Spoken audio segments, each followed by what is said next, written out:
সময়ের দর্পণ কবি ধ্যানচন্দ্র হালদারের কবিতা হঠাৎ মা সরস্বতীর হার্ট অ্যাটাক। পাঠ করছি পারমিতা হালদার। আমি এমএ বিএ। কেউ কি আছেন আমাকে একটা চাকরি দেবেন? বাতাস চিৎকার করে বলে উঠল, গণেশ ভান্ডার তো আছে, আবার চাকরি করার কি দরকার? আমি এমএসসি, পিএইচডি। কেউ কি আছেন আমাকে একটা চাকরি দেবেন? নদী ফিসফিস করে বলে উঠল, পেঁচা ভান্ডার তো আছে, আবার চাকরি করার কি দরকার? যত ডিগ্রি আছে সব ডিগ্রি আমার আছে, কেউ কি আছেন আমাকে একটা চাকরি দেবেন?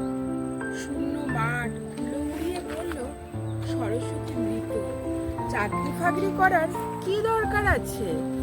বাড়িতে বসে থাকুন, সমস্ত ভান্ডার উপচে দেবে। হাত পেতে যদি এত ভিক্ষার ভান্ডার নেব, তাহলে এত আমার জ্ঞানের ভান্ডার বাড়ালাম কেন? যজ্ঞের ঘোড়া পাশ থেকে চিৎকার করে বলে উঠল, রাখো তোমার লক্ষ্মীর স্ত্রী, আমি সরস্বতী স্ত্রী চাই। বটগাছ মাথা নেড়ে নেড়ে বলল, তোমাকে যে কোনো না কোনো স্ত্রী নিতেই হবে, কেননা এই স্ত্রী যে আমাকে মগডালে বসিয়েছে। কেবল সরস্বতীর স্ত্রী ছাড়া তুমি যা চাইবে আমি তাই দিতে রাজি আছি।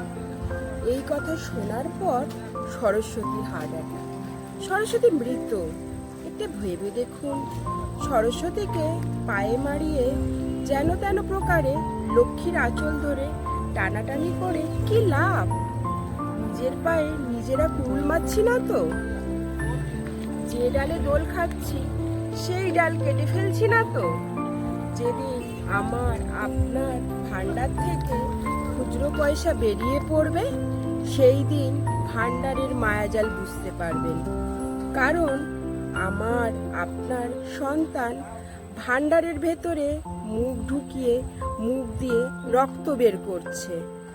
এখনো সময় আছে, আসুন সবাই মিলে সরস্বতীকে শ্রদ্ধা জ্ঞাপন করে লক্ষ্মীকে বুকে আঁকড়ে ধরি। নইলে তোমার আমার জীবন সূর্য পশ্চিম আকাশে চিরতরে চোরাবালিতে আটকে পরম